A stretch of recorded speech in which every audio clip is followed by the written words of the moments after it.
Good afternoon, ladies and gentlemen. Good afternoon. Okay, so I am Joshua Escobedo. And my name is Urquia. And we are going to report about early language policy and planning as social practice and academic enterprise. To start the first lesson, Ms. Urquia will be reported about. So, what is language planning? Language planning refers to deliberate efforts to influence the behavior of others with respect to the acquisition, structure, or functional allocation of their language codes. That is according to Cooper 1989, page 45. So, language planning is something to do with the process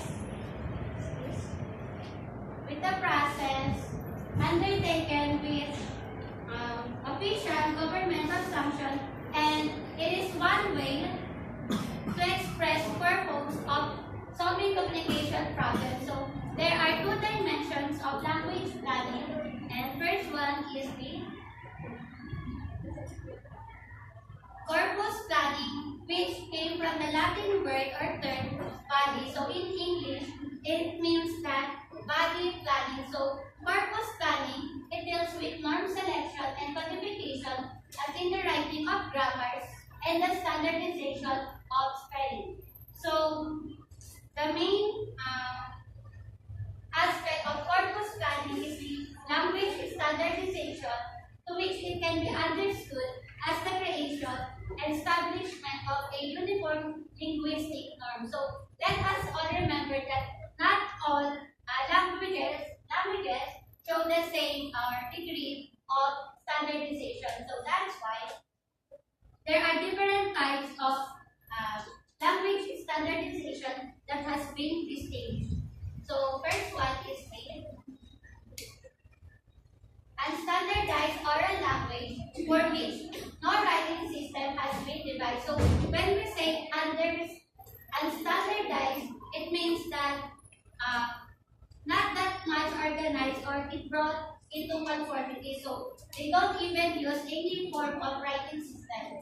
Then one is the partly standardized or unstandardized written language used mainly in primary education. So it is characterized by high degrees of linguistic variation.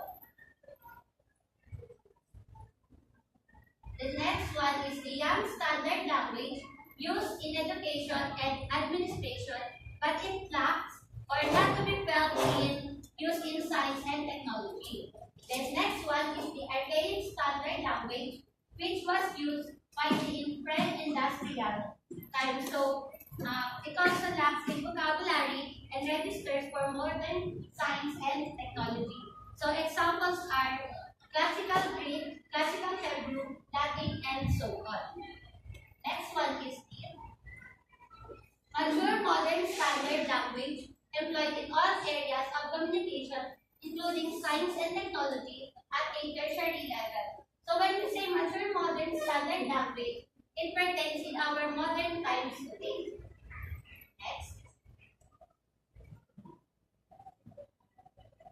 Next one is the status planning. It deals with initial choice of language, including attitudes toward alternative languages and the political implications of various phrases. So, language planners distinguish many possible functions of a language. So, there are a lot of possible functions. Then, number one, or letter A, is the official, the use of a language as legally appropriate language for all politically and culturally representative purposes on a nationwide basis. So when we say official, the function of a language is specified constitutionally. The next one is the provincial, the use of a language as a provincial or regional official language.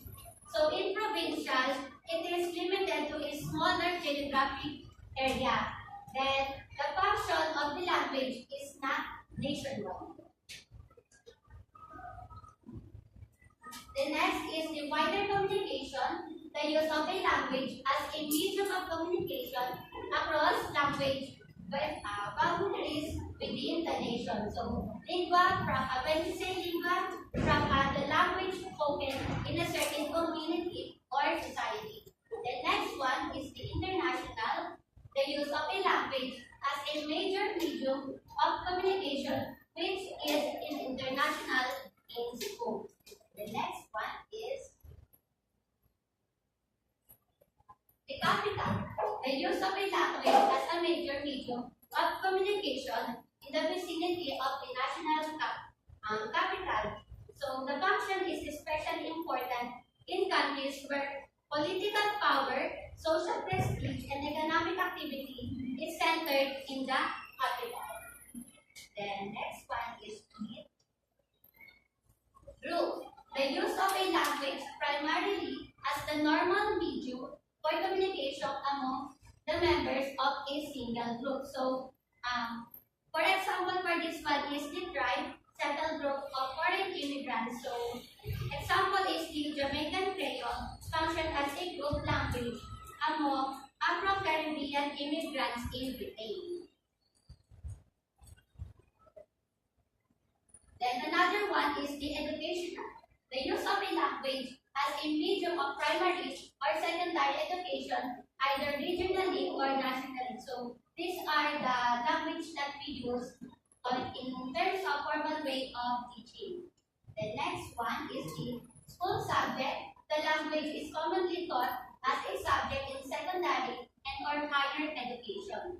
So example is the French is taught as a school subject in most German high schools. Next one is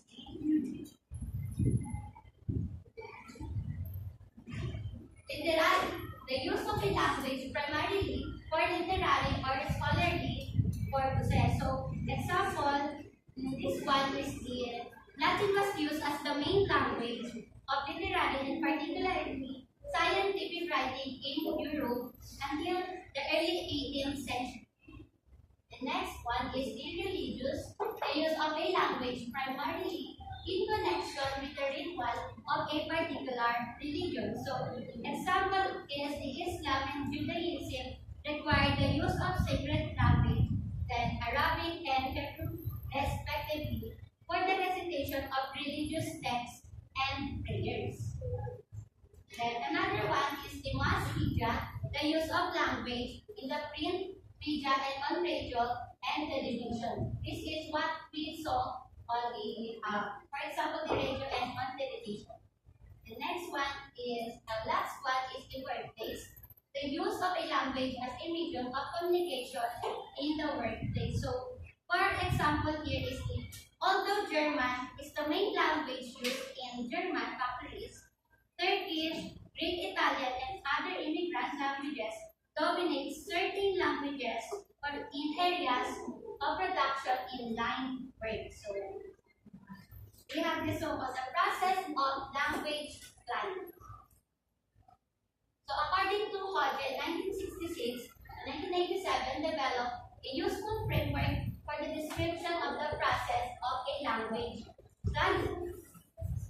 So, according to Hodge, language planning typically consists of 4 stages which can but need not be sequential. So, in language planning, it can be understood as a normative response to linguistic diversity. In addition, it promotes them as being the norm. So, first one is in selection, is the term used to refer to the choice of a language or language variety to fulfill certain functions in a given society. So, when we say selection, it is the act of choosing or selecting between the different linguistic or languages that is prevalent in a certain society. So, for example, is the official language and medium of instruction, religious language, and so on. Then another one is the codification, refers to the creation of a linguistic standard or norm for a selected linguistic code and is commonly divided into 3 stages. The first one is the graphisation, which means the developing of writing systems. The next is the next one. Grammatication or deciding on the rules, norms of a grammar. The last one is the lexicalization, identifying the vocabulary. The next one is the elaboration, sometimes referred to as modernization, involves the terminological and stylistic development of a codified language to meet the continuing communicative demands of modern life and technology. Next one is the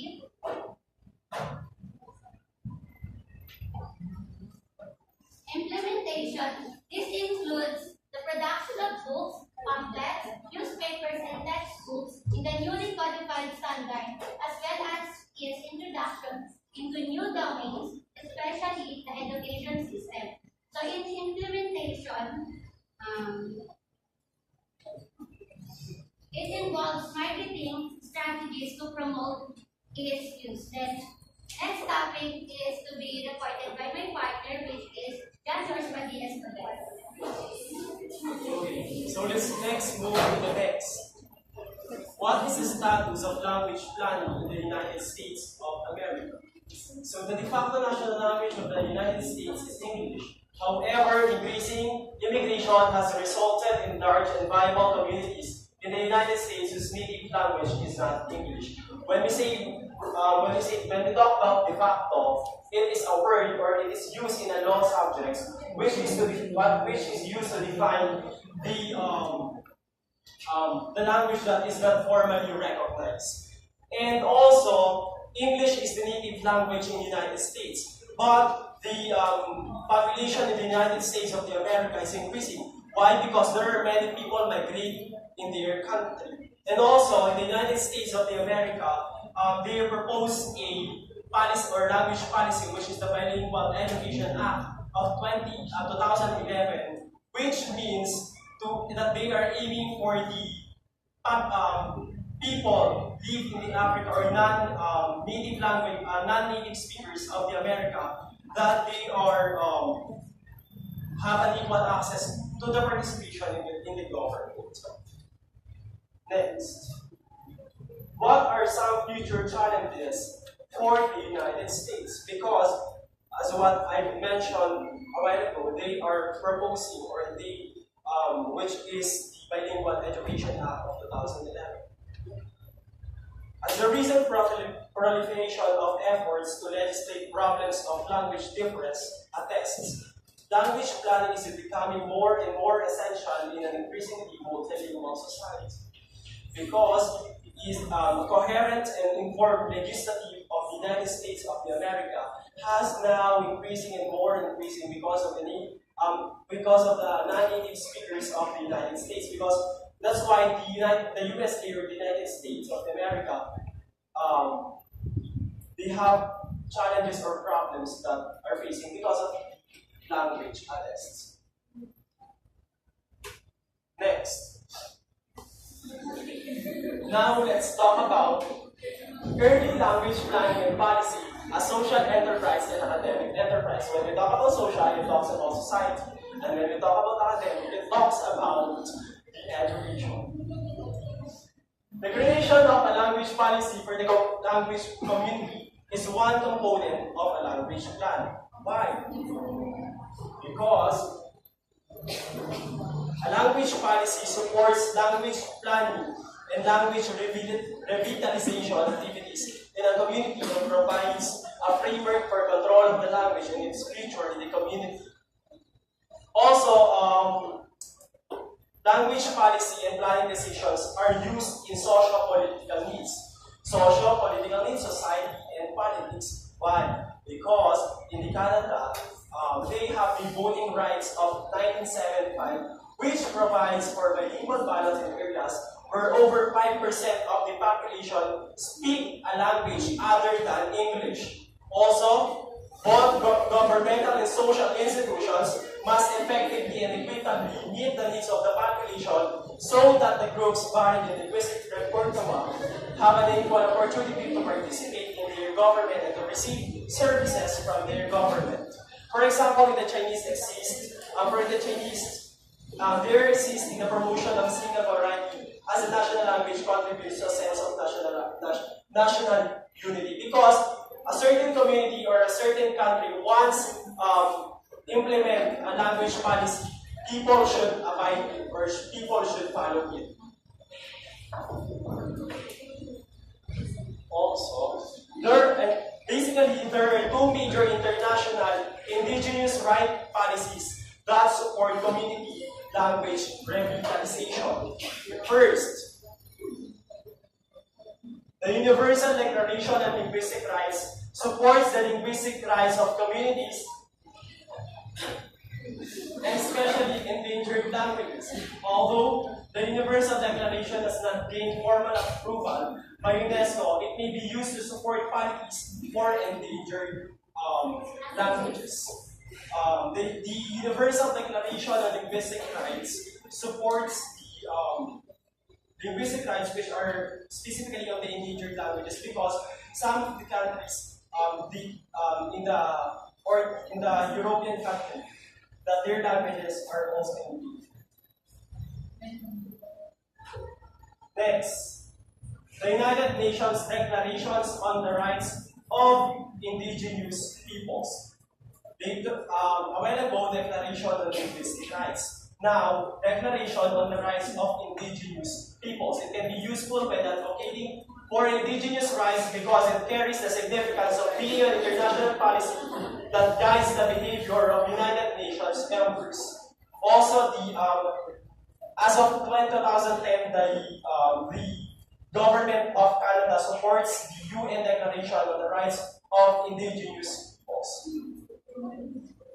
Next, how do educational systems respond to language planning and policy legislation?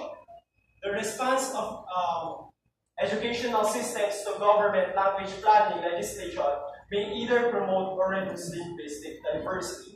Why? Because some of them, monolingual instruction, or the responses or the responsibility of the educational system, monolingual instruction may be in their target language, the transitional bilingual education, which in the child's native language.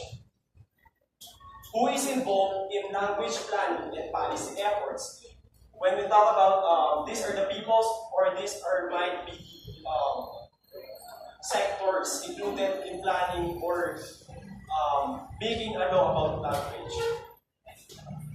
First, linguists can properly participate in the needs assessment stage to determine if the languages or dialects chosen adequately address the problem. Why? Because linguists may suggest ways in which syntax or morphology may be standardized or may assist in expanding technical vocabularies. They might be the one responsible for